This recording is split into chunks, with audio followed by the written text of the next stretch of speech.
President of 2008 should do in the future. Good morning, I'm Sean Smith, and here on XYZ News, we will be talking about the hot issues of the upcoming presidential election. We will have live coverage along with the president's actual opinions and political scientists' interpretations of what the new... I would like to introduce our first correspondent, Kiki Salak, live from Cuba, covering the economic turmoil that is taking place there. Hola, my name is Kiki Salak, and I am reporting live from Cuba, where economic turmoil has been raging since 1959. In 1959, Fidel Castro became president of Cuba, and he formed the Communist Party. Why is communism so bad, you ask? Well, with a communist government, each person receives the same amount of pay, government aid, and resources as the other one does, despite different skill levels and different work periods.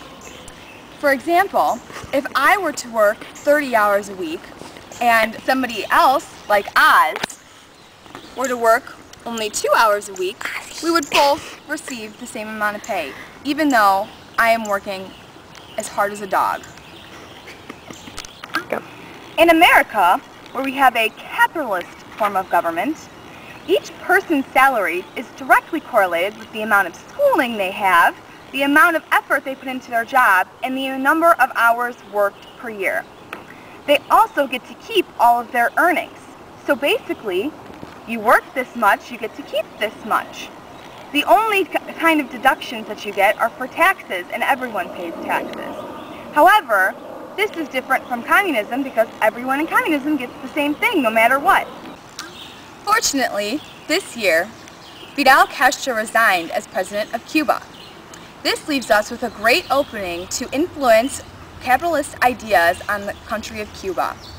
My advice for the next political candidate is to make sure that we influence their ideas of capitalism, which will help us improve relations with Cuba and improve trade, and also teach them very good economic ideas. Regardless of the political views of our two future candidates, they need to know that it is important to impose capitalistic ideas on Cuba. We must improve trade and gain access to Cuban exports and Cuban resources. Back to you, Sean, in Chicago. Thank you, Kiki, for that insightful report. Now, our next story is live from Iraq. There, John Johnson will be reporting on human rights throughout the world. Thank you, Sean. My name is John Johnson, and I am here, live from Iraq, reporting on the devastating human rights crimes against human rights that have been plaguing this region and the world. In the world, people are getting murdered. Babies are getting killed, women defiled. Human rights crimes was the leading cause of growing mistrust, fear, and division throughout the world. We need to stop these crimes. We need to stop them now. Even our own United States has tortured before, as in Guantanamo Bay, when people were paraded around in the nude and stripped and humiliated. I'm sure that neither of the presidential candidates would support these crimes against humanity. For the future president, I believe that we should take action in preserving the Geneva Convention and ensuring that the rights of the people of the world are not taken away. Thank you, and back to Sean in the studio.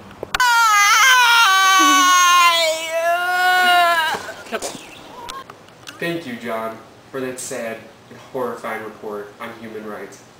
On a lighter note, we have with us today a very special guest, a possible future president, Mr. Barack Obama. Thank you. Thank you. Mr. Obama, as you know, Iraq is a newly emerged democracy in the world, and there are many human rights violations going on in that country. How do you feel about that? Well, I think that it's America's responsibility to promote the strong sense of morality that we have as a nation. And I don't think that it is in any way just that we are able to torture people. And I think that we should take all measures necessary to stop the torture from happening, especially within other foreign countries as well. That's very true.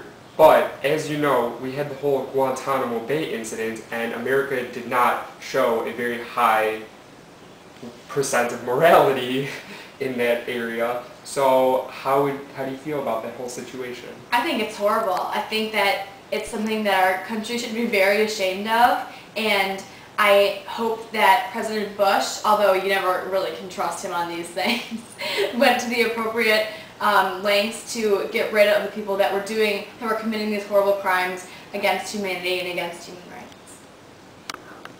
That was very well said. But on a more political level, it has come to my attention that President Bush has made charges that you would appease terrorists and belligerents if you ever had to deal with such an issue. How do you respond to that? Well, I would not be willing to appease the countries like Bush accuses me of doing. However, I would be more willing to negotiate with them. Countries such as North Korea have been known for having a strict dictatorship, and by talking with them instead of ignoring all their policies like our Republican friend, Mr. George Bush, hopefully I would be able to alleviate some of the strict dictatorship laws that North Korea or other countries that have such strict dictatorships in place. I could alleviate some of the horrible rules that the citizens must live by. And democratic involvement with these countries could only have a positive outcome, unlike President Bush, who merely ignores them and refuses to ever even talk to them. In this way, just keeps them exactly the way they are. Thank you. Why, thank you, Barack. That was very insightful. And I would like to thank you for being here today. Our final report is with Ms. Heather Nyheim, reporting live from North Korea on the politics in that region. Thank you, Sean. Today I'm talking about North Korea. North Korea is known as one of today's strongest military dictatorships. It is also known as a Stalinistic dictatorship. After World War II, North Korea was released from Japanese rule because of the defeat of Japan. Yet, because of its close ties with Russia and also known as the Soviet Union at that time, there was a lot of communist and socialist influence. However, when the communism fell in the 1990s, the early 1990s, the socialist and communist influences developed into more of a military dictatorship. The ruler today is the second leader of the military dictatorship, and the biggest impact on the government is what's known as the Juche influence. Some of the Juche ideals that are part of the North Korean government include: the people must have independence in thought and politics, economic self-sufficiency, and self-reliance in defense. From these ideals, it is evident that North Korea still has a lot of Stalinistic and communist impact in the world. Hopefully, what America can do to help this situation is to be more willing to negotiate with them and to hopefully have some sort of conference or talk with them in which we could have more of an influence of our democracy in our... North Korea has been known to have one of the highest crimes in human rights in the world. For example, in their prisons, they torture, rape, and do all kinds of horrible things to their prisoners, while in America, we do not. As we heard from President Obama in the interview earlier, he is more willing to negotiate with North Korea than our Republican candidate would be, because of their strong opposition to any countries other than democracies. However, I think, as my advice to a presidential candidate, I believe that it would be a great thing for us to be more willing to negotiate, because that way we could hopefully save a lot of people's lives and help a lot of people in their well-being in different countries that are not able to have the same human rights as we are lucky enough to have in this wonderful country of ours. Back to you, Sean. Thank you. Thank you for joining us today for this show. Join us next week while we have another exciting segment. From everyone here at XYZ Studio Chicago, have a good day, everyone.